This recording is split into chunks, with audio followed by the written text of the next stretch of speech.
Good morning student. आपण आता लेक्चरच्या अगदी एंडला आलो आहे. आता लास्ट पॉईंट ह्या लेक्चरमधला आपल्याला स्टडी करायचा आहे, तो म्हणजे telescope. An instrument use to observe long distance object is called as telescope. Long distance object जे असतात ते बघायला जो इन्स्ट्रुमेंट यूज करतात त्याला म्हणतात टेलिस्कोप. ओके, टेलिस्कोपच्या दोन टाईप असतात, reflecting type telescope and refracting type telescope. आता रिफ्लेक्टिंग टाईप टेलिस्कोप असतो, it uses mirror to form an image. Refracting type telescope असतो, it uses lens, may be convex lens, concave lens, to form an image. Okay, reflecting type telescope is classified into two group. Reflecting type टेलिस्कोपच्या दोन type आहेत, Newtonian telescope and Cassegrain telescope. तर refracting type telescope आहे त्याच्यात दोन type आहेत, astronomical telescope and terrestrial telescope. आपल्या सिलेबसला फक्त ॲस्ट्रॉनॉमिकल टेलिस्कोप आहे आणि कॅसिग्रेन टेलिस्कोप आणि न्यूटेनियनचे डायग्रॅम आहेत. मग मी ते डायग्रॅम सेंड करेन, त्यात एक्सप्लेन करण्यासारखं काही नाही आहे. तर हे लक्षात आलं. Telescope, it is an instrument used to observe long distance object. Telescope is classified into two groups, a reflecting type telescope and a refracting type telescope. A telescope which uses a mirror to form an image is called as a reflecting type telescope.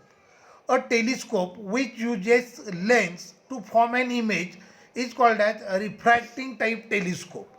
Reflecting type telescope is classified into two groups, Newtonian telescope and Cassegrain telescope. The refracting type telescope, it is classified into two groups, astronomical telescope and terrestrial telescope. An instrument and telescope, a telescope used to observe heavenly object is called as astronomical telescope. A telescope which used to observe heavenly object म्हणजे stars असतात, त्या स्टार्सनं observe करायला जो telescope use करतात त्याला म्हणतात astronomical telescope. Terrestrial telescope use to observe object on a surface of earth. Binocular वगैरे असतो बघा, मॅच बघायला यूज करतात, तो टेरेस्ट्रियल टेलिस्कोप असतो. मग आपल्याला आता ॲस्ट्रॉनॉमिकल टेलिस्कोप आहे, ह्याचं प्रिन्सिपल कन्स्ट्रक्शन वर्किंग स्टडी करायचं आहे. मग मी पहिल्यांदा त्याचा डायग्राम ड्रॉ करतो.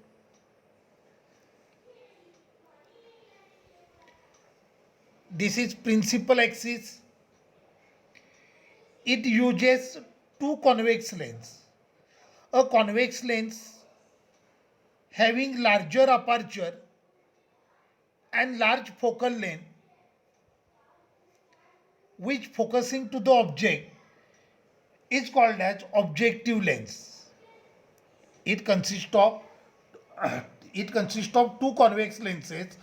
A convex lens whose aperture and focal length is large is called as objective lens.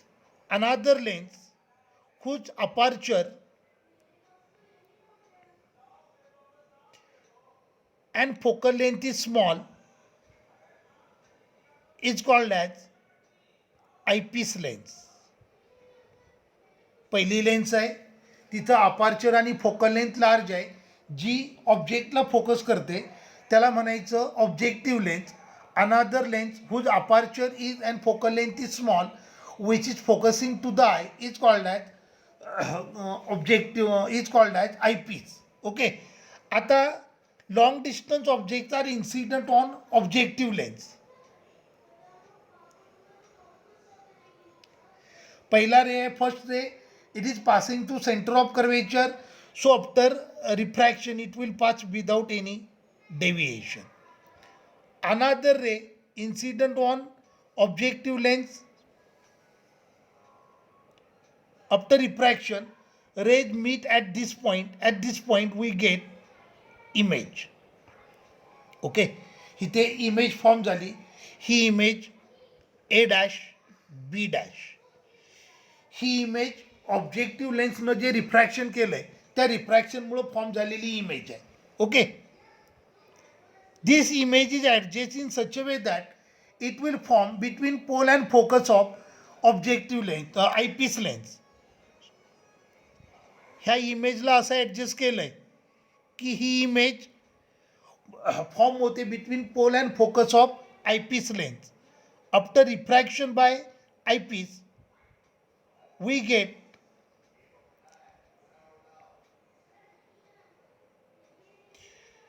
magnified, erect and virtual image of object. So this is B double dash A double dash. आता object इन्फिनिटीला place केला आहे म्हणजे image कुठे form होणार objective लेन्सच्या फोकसला. तर हे distance झालं F0 focal length of objective lens. Objective लेन्सची इमेज आहे ती आय पीसाठी ऑब्जेक्ट आहे. सो हे झालं UE.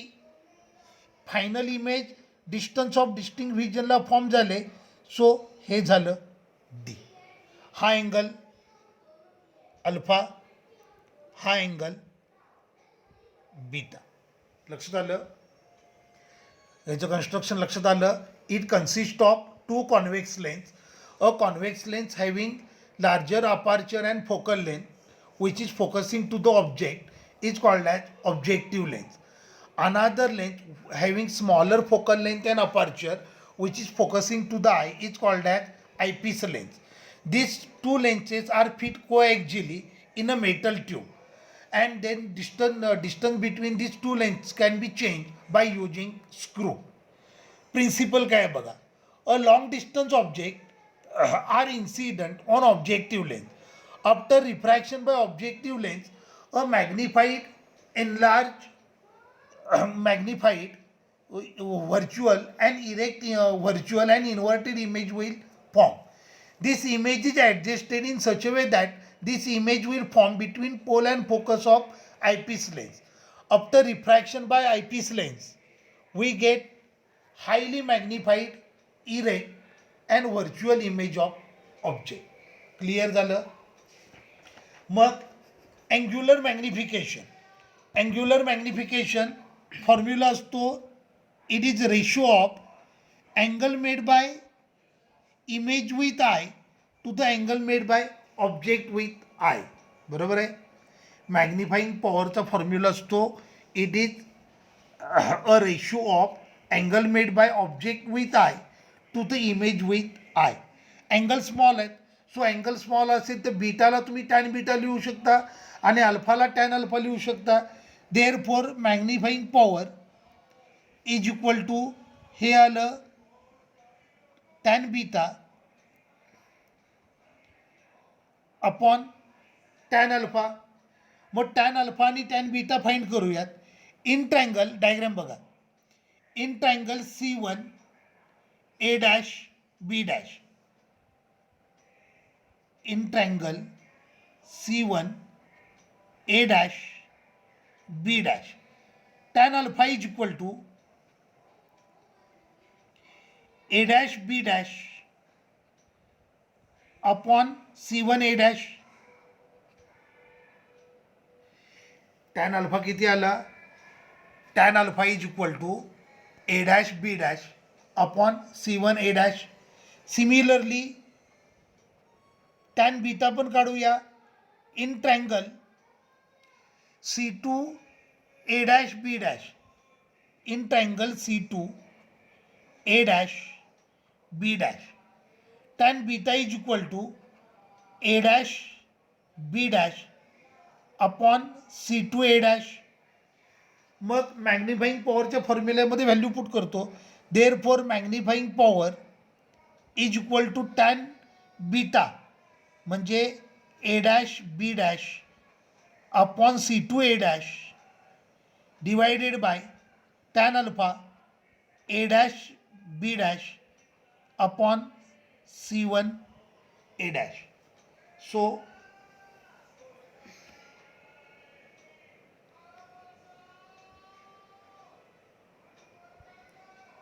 मॅग्निफाईंग पॉवर आली A dash B dash upon C2 A dash into C1 A dash upon A dash B dash. A dash B dash cancel झालं. सो मॅग्निफाईंग पॉवर फॉर्म्युला आला C1 A dash upon C2 A dash, C1 A dash upon C2 A dash. आता diagram बघा. C1 A dash म्हणजे F0 आहे आणि C2 A dash म्हणजे objective distance U आहे, बरोबर आहे. इथे साइन कन्व्हेन्शन यूज करायचे. मग C1 A dash is equal to F0 and C2 A dash is equal to minus UE. Therefore magnifying power formula आला F0 upon minus UE. Magnifying पॉवरचा पहिला formula मी ऑब्टेन केला, minus F0 upon UE. Okay, now we are going to use sign convention. Okay, मग आता sign convention पहिल्यांदा lens formula use करूया. Lens formula असतो minus 1 upon U plus 1 upon V is equal to 1 upon F, बरोबर आहे. आपल्याला I पीसाठी ते apply करायचं आहे. सो आय पीसाठी हा फॉर्म्युला आला minus 1 upon UE plus 1 upon VE is equal to 1 upon FE. इथे दोन लेन्स आपण यूज केल्यात ना, एक ऑब्जेक्टिव्ह लेन्स आहे, दुसरी आयपीस लेन्स आहे. मग मला आता लेन्स फॉर्म्युला यूज करायचं आहे फॉर आयपीस लेन्स, म्हणून मी सगळीकडे सपीस काय घेतलं, ई घेतलं. मग according to sign convention UE is equal to minus UE, VE is equal to minus D. मग हे आलं minus 1 upon minus UE plus 1 upon minus D is equal to 1 upon FE. मग हे आलं 1 upon UE minus 1 upon D is equal to 1 upon FE. So 1 upon UE is equal to 1 upon FE plus 1 upon D. आता 1 upon FE common घेऊयात. So 1 upon UE is equal to 1 upon FE into bracket 1 plus FE upon D. मला UEची value मिळाली. आता magnifying पॉवरचा formula काय आहे, magnifying power is equal to F0 upon minus UE, बरोबर आहे. मग हे मॅग्निफाईंग पॉवर आली F0 into minus 1 upon UE. आता 1 अपॉन UE आपण इथे फाईंड केलं आहे. 1 अपॉन UE किती आहे, 1 upon FE into bracket 1 plus FE upon D. So magnifying power मला मिळाली, magnifying power is equal to minus F0 upon FE into bracket 1 plus FE upon D. So this is formula for magnifying power of astronomical telescope. Okay, when it is adjusted at a distance of distinct vision. Clear झालं, derivation लक्षात आलं. When telescope is adjusted to the distance of distinct vision, then its magnifying power is formula असतो minus F0 upon FE into bracket 1 plus FE upon D. Okay, आता suppose करा normal vision आहे.